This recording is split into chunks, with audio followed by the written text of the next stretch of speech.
Começa agora, Conexão com Valores. Olá, prestigiada audiência da Catedral FM 106,7. Com vocês, mais um programa Conexão com Valores da Uniapac, a DCE Rio, a DCE Jovem Rio, a nossa associação de dirigentes cristãos de empresa do Rio de Janeiro. Aqui é o Elmair Neto, presidente da atual gestão que vos fala, hoje tendo a grata satisfação em recebermos em nosso estúdio Gilberto Ramos. Seja muito bem-vindo, Gilberto. Muito obrigado, já senti essa acolhida pelo cafezinho maravilhoso, aquela mesa espetacular, e pude dar um abraço no Dom Orani, a quem eu não via há bastante tempo. É um querido, né, e fiquei feliz de vê-lo com saúde. Que um bom. Prazer, né? Prazer estar aqui com vocês depois dessa missão que nós organizamos, realizada pela Câmara Brasil-Rússia semana passada, já começando a falar um pouquinho, né, de forma desenvolta, e voltamos agora, uma missão extraordinária. Eu mandei o relatório oficial para você, né, Elmair? Agradeço a gentileza. É um prazer, imagina, temos aqui que multiplicar aquilo que é bom, né? Com certeza. Que vem do coração, né? E você sabe que a Rússia é um país cristão ortodoxo. Sim. E conheço, até compartilhei com você de uma foto tirada da visita do Patriarca Kirill em 2016, uma foto minha com o Dom Orani e o Patriarca Kirill. Mas enfim, foi uma missão espetacular. Há muitas convergências hoje nesse novo cenário aí geoeconômico, né? Não é nem geopolítico, que justamente são os interesses que acarretam desdobramentos na conjuntura geopolítica do mundo. E Brasil e Rússia são grandes parceiros, né? E são nações cristãs. Sim. Você sabe disso, né? Mas coexistem com as outras religiões. Oficialmente são 4, né? A principal, mais praticada, 90%, mais de 90%, é o cristianismo ortodoxo, cujo líder é o Patriarca Kirill, mas também convive muito bem com o judaísmo, com o islamismo. Tivemos lá num restaurante de um dos parceiros lá, que eles não servem álcool, né, porque ele é do Daguestão, é uma república no Cáucaso russa, né, é um dos estados, e também o budismo.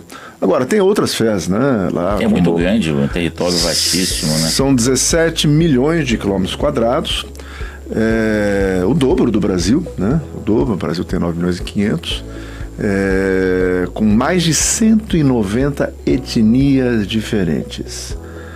Religiões, alguns, o hinduísmo naquela região central, eles praticam também o budismo tibetano, o hinduísmo, a cientologia, essas coisas mais modernas que existem, também existe lá na Rússia. É um país moderno, né? Um país introduzido no cenário global, lembrando que o país, né, um terço praticamente que vai até os montes Urais, é Europa Oriental. A maior cidade europeia é Moscou. Sim, a Eurásia, né? A Eurásia, se você for falar de Eurásia, depois dos montes Urais, os 2 terços, Sibéria, Extremo Oriente, Ásia Central, que são as maiores reservas globais de ouro, de platina, de gás. Então a Rússia vinha sendo um grande fornecedor, vendia a matriz energética barata para a Europa.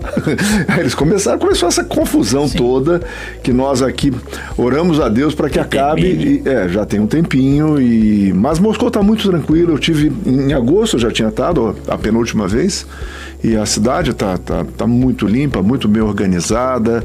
A delegação brasileira ficou muito feliz. Foram assinados, no termo que eu te enviei, 4 termos de cooperação, acordos quadro entre o estado do Acre, que estava lá, que é o estado mais ocidental brasileiro.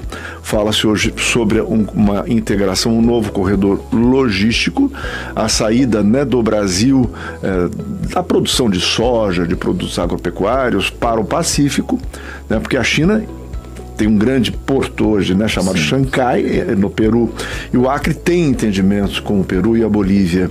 Então poder escoar por ali.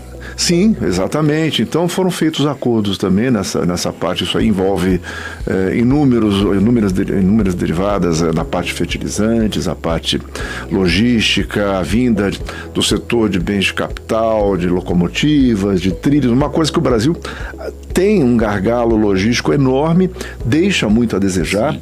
Nós optamos lá nos anos 60, né, pelo modal rodoviário, um país com as características continentais como o Brasil, a fonte, ainda mais, mesmo a nossa ferrovia, o que a gente tem, o nosso modal ferroviário é locomotiva diesel elétrica. A gente com essa possibilidade elétrica, hidrelétrica, diesel elétrica, né? As hidrelétricas nossas, brasileiras, a energia mais limpa, hoje também pode favorecer a vinda, né, de um modal mais limpo de energia limpa. Mas enfim, foi muito, muito bacana. Nós também levamos uma delegação dos maiores, algumas das maiores empresas do setor de moedas digitais, wallets, criptos. É uma coisa que hoje está tokenização, né? Porque o papel hoje ele está perdendo muito, né? Hoje não se circula muito papel. Quando você sai na rua para fazer compra, você pega um táxi, restaurante e paga com dinheiro, Uber. A dificuldade de ter troco. Não tem, justamente. Então, alguns dos maiores especialistas, técnicos, empresários, e um dos convênios assinados foi justamente assinado pelo nosso diretor de Tecnologia e Inovação com o CEO, com o diretor-geral da Associação de Blockchains e Criptoativos da Federação Russa. Então, quer dizer, estamos aí muito... Foi agora, né? Voltamos na segunda-feira, alguns chegaram na terça-feira, e vejo aí um horizonte de inúmeras possibilidades, né? Conduzindo aí pelo lado empresarial, mas também inicialmente fazendo essa consideração sobre o aspecto da fé, né, Omair, que você falava com o Daniel agora um pouquinho antes, né, com os seus colegas aqui da Rádio Catedral, sobre a fé, né, a ortodoxia, né, o cristianismo jamais deixou de estar presente, mesmo nos tempos, nas décadas onde houve um regime centralizado, na época da União Soviética. Sim.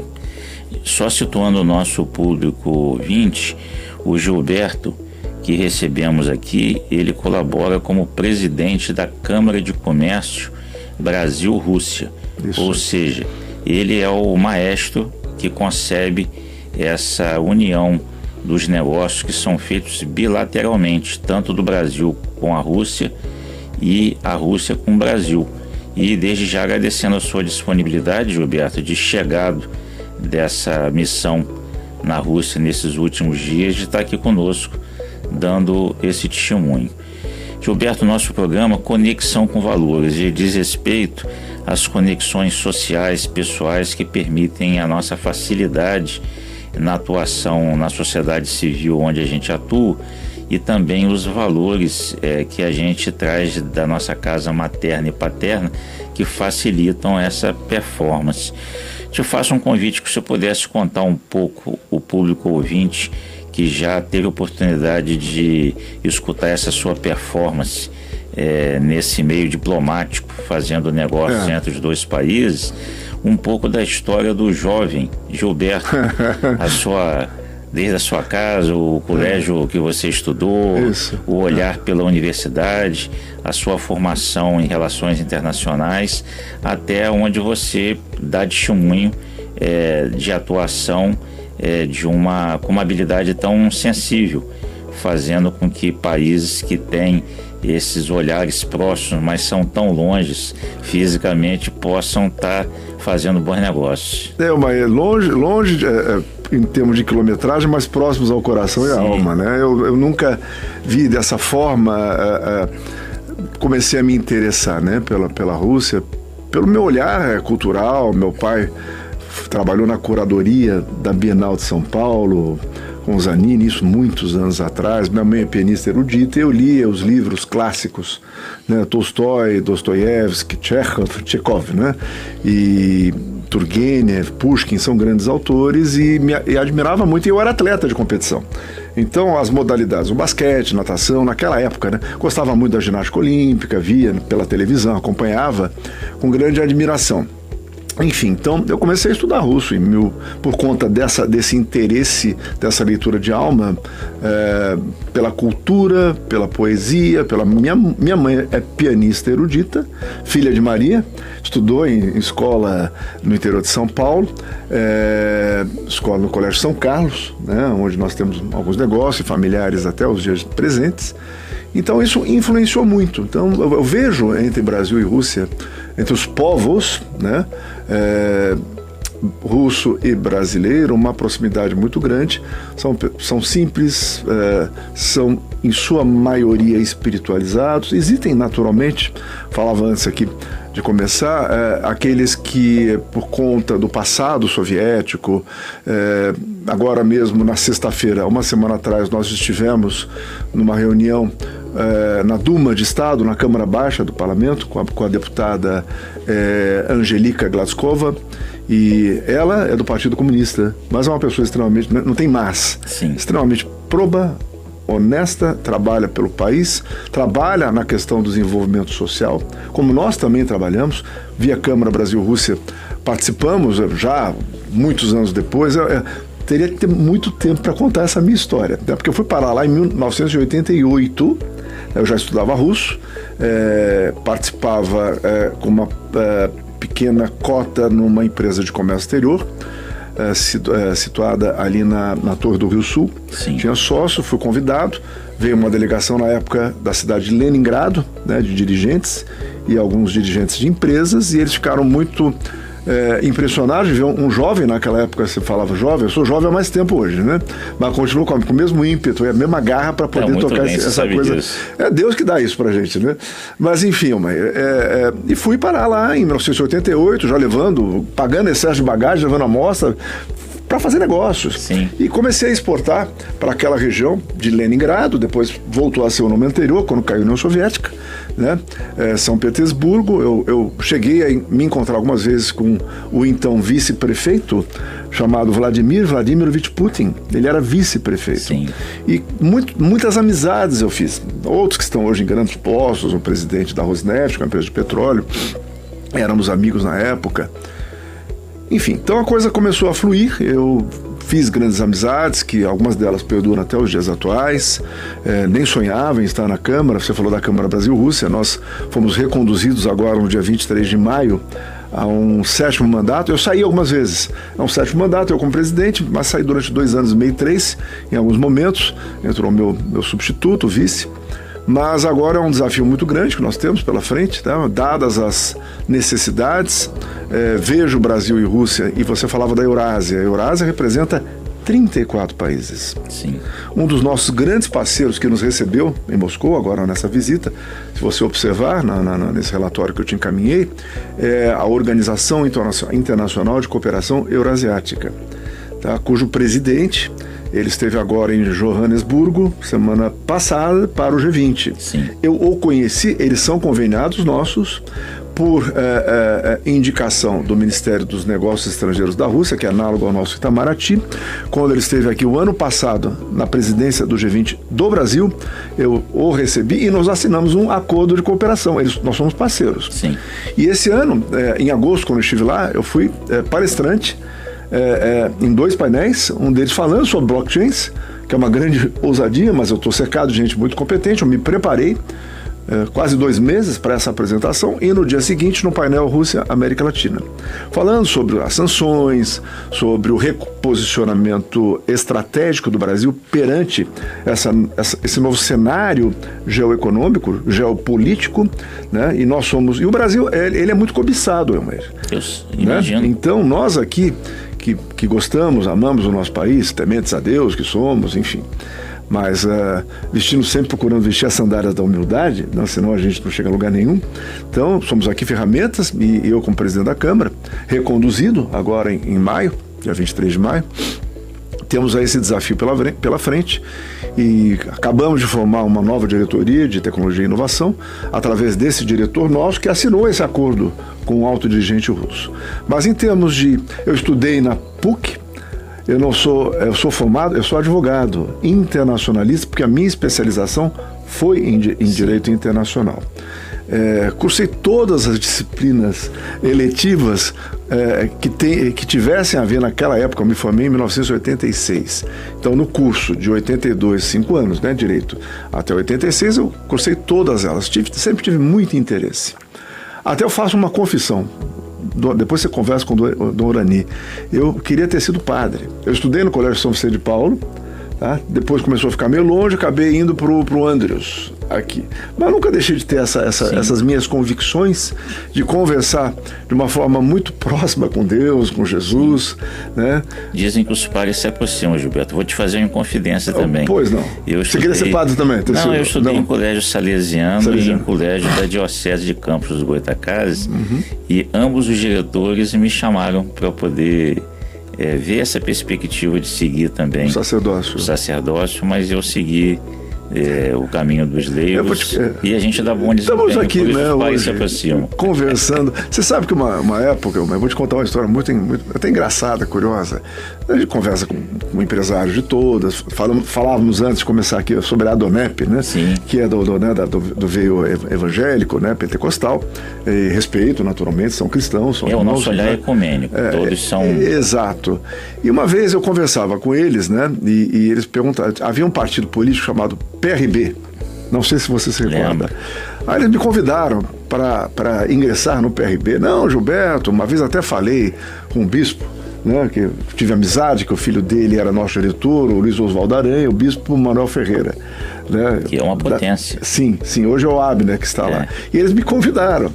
Aí eu falei, olha, mas eu já sou do PRB. Mas como assim você já é do PRB? É o partido da Rússia e do Brasil.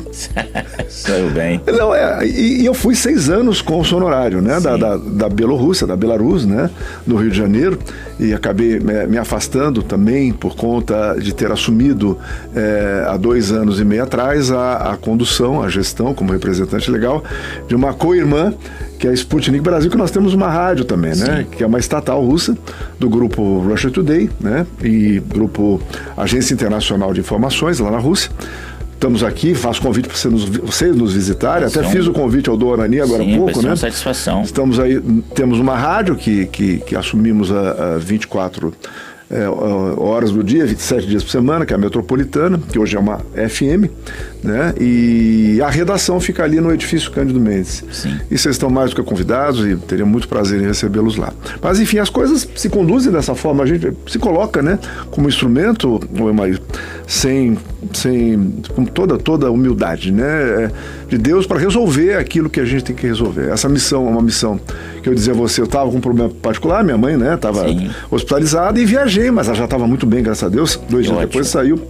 Coloquei nas mãos de Deus e as coisas saíram esplendidamente bem, até estar aqui com você hoje nessa Gilberto, você sempre gentil, nos recebeu muito bem lá na sede da Câmara de Comércio. Isso. Enquanto atual presidente da Uniapac, a DCE Rio, temos feito esse movimento de nos aproximarmos das câmaras de comércio para que possamos facilitar que bons negócios dos nossos associados possam ser impulsionados em outros países e também verificando projetos exitosos de outros países que eles possam ter franquias ou se interessem em conduzir por aqui. E o convite que eu te faço, Gilberto, que no seu extenso networking você possa fazer um convite para que as pessoas conheçam esse nosso movimento da Uniapac, a DCE Rio. Nós diariamente temos conteúdo no nosso Instagram, é o @ADCE Rio, o Facebook ADCRJ. Todos esses nossos programas estão também no YouTube, tanto da DCE Rio quanto da DCE Brasil. Então, quer dizer, a perspectiva de expansão dessa mensagem que a gente passa vai se ampliando. Nós temos, eu gostaria de receber depois o link, né, está sendo gravada a entrevista, logicamente tenho todo interesse em divulgar a questão dos negócios, né, elas nascem de interesse, mas também de uma aproximação pela via humanitária, né? Eu sempre disse isso, né, essa aproximação não é uma coisa fria, são povos que são muito semelhantes, russo e brasileiro, e daquela região, independentemente a questão do conflito, né? O que eu mais tenho na Rússia são amigos, hoje mesmo uma grande amiga nossa, que é um dos co-signatários, né, do acordo, o pai é ucraniano e a mãe é russa. Então, e se harmonizam. Sim, claro, naturalmente. É uma briga de interesses, onde o país lá, infelizmente, você viu como... Não gosto de falar, né? Para mandar juízo, mas é bucha de canhão, é o que se fala, né? E a Rússia estava muito pujante, e continua pujante. Então é um novo enquadramento, um novo cenário, né? Que a gente tem acompanhado ao longo desses tantos anos que eu estou à frente, mas particularmente as coisas estão mudando.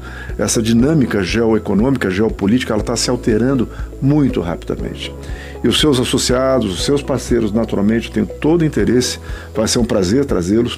Eventualmente, até quem sabe, receber delegações. Nós receberemos uma delegação da Rússia, esses com os quais estivemos agora, nessa última semana. Acredito que vai ser em março. Também por conta de uma grande orquestra que virá. São alguns eventos culturais. Se a gente puder apoiar culturalmente, está no nosso expertise. Vamos sim, lógico que sim. Vamos falar, eu te convido para voltar lá na Câmara para ter uma reunião sobre isso, de forma bastante objetiva, né? Como a gente sempre, primeiro é a amizade, essa identificação, né? Essa mútua, né? E eu tenho muito prazer em estar aqui com você. Então, eles virão agora, em março. Também faço convite da gente avaliar a possibilidade de uma ida. Vai ser uma satisfação. À Rússia, tá? Uma curiosidade. É um país extraordinário, belíssimo, culturas. Um passeio pelo metrô, você está visitando museus. Sim. Evidentemente que tem dezenas de museus. Nessa última visita, se cabe uma possibilidade de falar mais um pouquinho, nós estivemos no Museu da Vitória, que eles chamam de Grande Guerra Patriótica, na Segunda Guerra Mundial. Eles perderam, pelas estatísticas russas, mais de 30 milhões. Sim. Que é lindo, é belíssimo, imagens em terceira dimensão. E no dia seguinte fomos no Museu da Cosmonáutica, que é um espetáculo com foguetes, com o foguete Soyuz. Que já está dando água na boca, hein, Gilberto? É muito bacana. O nosso programa Conexão com Valores, sempre aos sábados às 17 horas. Até a próxima, Gilberto. Satisfação enorme. Muito obrigado, ter você conosco. Estamos à disposição, estamos juntos.